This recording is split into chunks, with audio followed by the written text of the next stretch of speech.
हर खबर पर होगी आपकी पकड़। डाउनलोड कीजिए एबीपी लाइव ऐप। और अब एक बड़ा राजनीतिक घमासान जो मचा हुआ है छोटे से राज्य लेकिन महत्वपूर्ण राज्य छत्तीसगढ़ में। क्या भूपेश बघेल की विदाई की तारीख आ गई है? ये सवाल कांग्रेस शासित छत्तीसगढ़ से निकलने लगा है और इसी के बाद छत्तीसगढ़ में बड़े बदलाव की आहट सियासी गलियारों में महसूस होने लगी है। आखिर क्यों, समझिए इस रिपोर्ट में।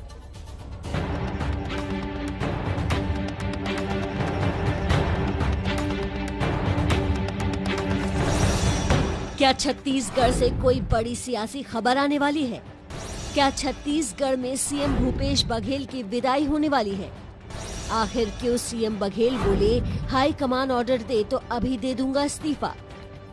मुख्यमंत्री पद है, मैं आपसे एबीपी से भी बात कर रहा हूं और हाई कमान अभी मुझे निर्देश दे कि आपको इस्तीफा देना है तो मैं जाकर तुरंत राज्यपाल को इस्तीफा दे दूंगा।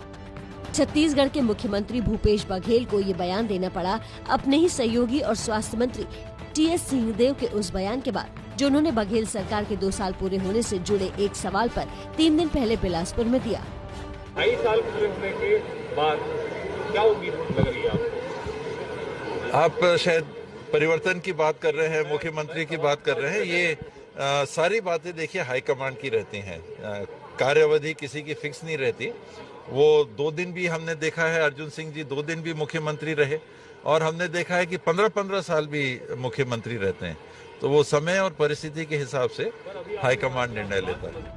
दरअसल छत्तीसगढ़ में बघेल की अगुवाई में कांग्रेस सरकार 17 दिसंबर को अपने 2 साल पूरे करने जा रही है। इस अवधि के अपने कामकाज और फैसलों को सीएम बघेल छत्तीसगढ़ की जनता के सामने रख रहे हैं। और इसी सब के बीच बघेल सरकार में स्वास्थ्य मंत्री टीएस सिंहदेव से जब 2.5 साल को लेकर सवाल हुआ तो सिंहदेव ने सीधे मुख्यमंत्री को लेकर बड़ा बयान दे डाला, जबकि उनसे हुए सवाल में मुख्यमंत्री शब्द का जिक्र तक नहीं किया गया था।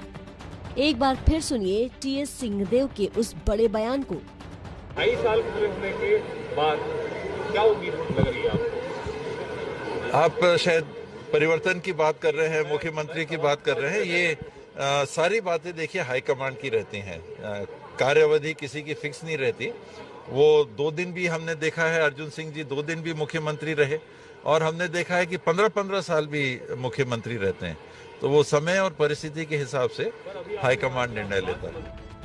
यहाँ याद दिलाना जरूरी है कि 2 साल पहले छत्तीसगढ़ में कांग्रेस की सरकार तय होने के बाद जब मुख्यमंत्री चुनने की बारी आई थी तो खबरों में ये दावा हुआ था कि कांग्रेस आला कमान ने छत्तीसगढ़ में 2.5 साल मुख्यमंत्री का फॉर्मूला तैयार किया है, यानी 2.5 साल सीएम की कुर्सी पर भूपेश बघेल और उसके अगले 2.5 साल टीएस सिंहदेव के सीएम पद संभालने के कयास लगे।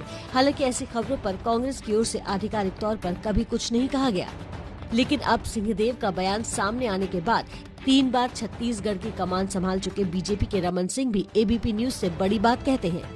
केंद्रीय स्तर में राहुल जी के उपस्थिति में और इन तीनों की उपस्थिति में वरिष्ठ नेताओं के जो वादा अंतिम समय में किया गया था, तो मुझे लगता है कि टीएस सिंहदेव उसको याद कर रहे हैं, याद दिला रहे हैं और केंद्रीय नेतृत्व का दायित्व होगा यदि कोई वादा किया है तो उस वादा के अनुरूप जवाबदारी दी जानी चाहिए, नहीं दी जानी चाहिए, केंद्रीय नेतृत्व जानता है। मगर टीएस सिंहदेव जिस बात को बोल रहे हैं वो हल्की बात नहीं है, उसमें वजन है। सिंहदेव के बयान और उस पर बीजेपी के पूर्व सीएम रमन सिंह की इस प्रतिक्रिया के बाद सीएम भूपेश बघेल से ही जवाब लेना जरूरी हो गया। इसलिए संवाददाता ज्ञानेंद्र तिवारी सीएम बघेल से मिले और सीधे उनसे सवाल किया। ऐसे सवाल क्यों उठ रहे हैं? आपको क्या लगता है कि ऐसे सवाल उठने चाहिए? देखिए, जहाँ तक के मुख्यमंत्री पद है, मैं आपसे एबीपी से भी बात कर रहा हूँ और हाई कमान अभी मुझे निर्देश दे कि आपको इस्तीफा देना है तो मैं जाकर तुरंत राज्यपाल को इस्तीफा दे दूंगा। क्योंकि मुख्यमंत्री पद किसी का भी हो स्थायी नहीं होता। ये तो प्रजातंत्र है। प्रजातंत्र में बनते पद में आते भी रहते हैं, जाते भी रहते हैं और पार्टी के ऊपर निर्भर करता है। तो जैसे पार्टी का निर्देश होगा वैसा काम करेंगे। बघेल अपने आलाकमान का हर आदेश मानने को तैयार है। मुख्यमंत्री की कुर्सी छोड़ने से उन्हें गुरेज नहीं है, लेकिन क्या इस पूरी तस्वीर में जो दिख रहा है वही सच है? अगर ऐसा नहीं है तो क्या बीजेपी इस मौके का फायदा उठाएगी? इन सवालों के जवाब शायद आने वाले वक्त में मिलेंगे। नमस्ते भारत में आज के लिए इतना ही। सोमवार सुबह 6 बजे फिर मुलाकात होगी।